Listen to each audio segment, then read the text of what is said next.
ജനം അവിടെ ഉണ്ട്. പക്ഷെ ഒരു പ്രതീക്ഷയില്ലാത്ത ഒരു കാര്യത്തിനാണ് അത്ഭുതം നടന്നത്. ഇന്ന് 16 പറയുന്നു, ഹല്ലേലൂയ, ഒരു പ്രതീക്ഷയ്ക്കും വകയില്ലാത്ത ഈ പോലും അത്ഭുതപ്പെട്ട് പോകുന്ന വിഷയത്തിൽ രാജാവ് യേശു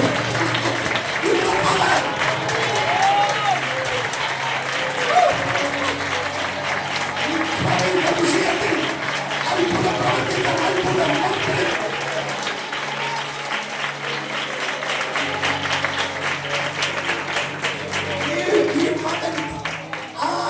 തിരിച്ചു വരുമെന്ന് സ്വപ്നത്തിൽ പോലും വിചാരിച്ചതല്ല. കാരണം ഒരു 10 അടി വെച്ച സിമത്തേരിയായി അവൻ അടക്കം ചെയ്യാൻ പോകുകയാ. പക്ഷെ അവൻ മരിച്ചവൻ എഴുന്നേറ്റിരുന്ന് സംസാരിച്ചു. ഹല്ലേലൂയ. ചലിക്കാത്ത വിഷയങ്ങളെ ചലിപ്പിക്കുന്ന ദൈവം മരിച്ചവരിക്കുന്ന വിഷയങ്ങൾക്ക് ജീവൻ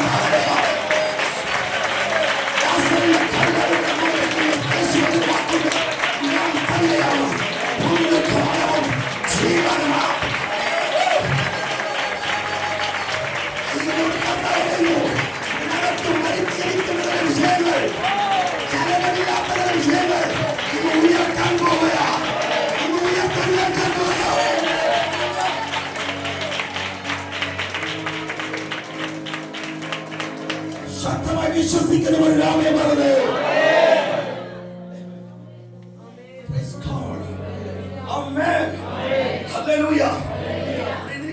മഞ്ചം തൊട്ടു ചുമക്കുന്നവർ നിന്നു. ബാല്യക്കാര എഴുന്നേൽക്ക എന്ന് ഞാൻ നിന്നോട് മരിച്ചവൻ എഴുന്നേറ്റു എന്നാണ് എഴുതിയിരിക്കുന്നത്. ബാല്യക്കാര എഴുന്നേൽക്ക എന്ന് ഞാൻ നിന്നോട് പറയുന്നു എന്ന് അവൻ പറഞ്ഞു. മരിച്ചവൻ എഴുന്നേറ്റിരുന്ന് സംസാരിക്കുവാൻ തിരിച്ചു വരത്തില്ലെന്ന് പറഞ്ഞ വിഷയങ്ങൾ കർത്താവ് മടക്കി തരാൻ പോകുക. നഷ്ടപ്പെട്ടു പോയത്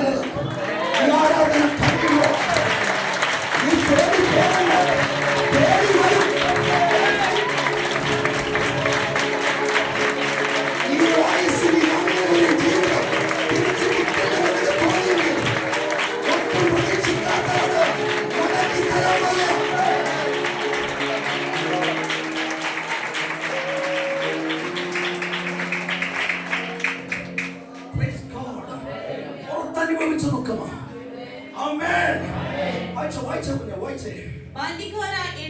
എന്ന് ഞാൻ നിന്നോട് പറയുന്നു എന്ന് അവൻ പറഞ്ഞു. മരിച്ചവൻ എഴുന്നേറ്റിരുന്ന് സംസാരിക്കുവാൻ തുടങ്ങി. അവൻ അവനെ അമ്മയ്ക്ക് ഏൽപ്പിച്ചു കൊടുത്തു. ഈ ദിവസങ്ങളിൽ മക്കളെ ചൊല്ലി ഭാരപ്പെടുന്ന അമ്മമാരോട്, ചില പിതാക്കന്മാർ അപ്പന്മാരോട് പരിശുദ്ധാത്മാവ് പറയുകയാണ്. ആമേൻ, ഹല്ലേലൂയ. ഇന്നിവിടെ നടക്കുമ്പോൾ തൊട്ട് അവൻ വായ കൊണ്ട് വിളിച്ചു പറയണം, അവൻ എന്റെ കുഞ്ഞിന്റെ കാര്യം കർത്താവ് നോക്കിക്കൊള്ളും. ആമേൻ. യേശുവിന്റെ സകല ഭാരങ്ങളും ചിന്തകളും യേശുവിന്റെ മേലിടുക. അവനെ കുറിക്കും.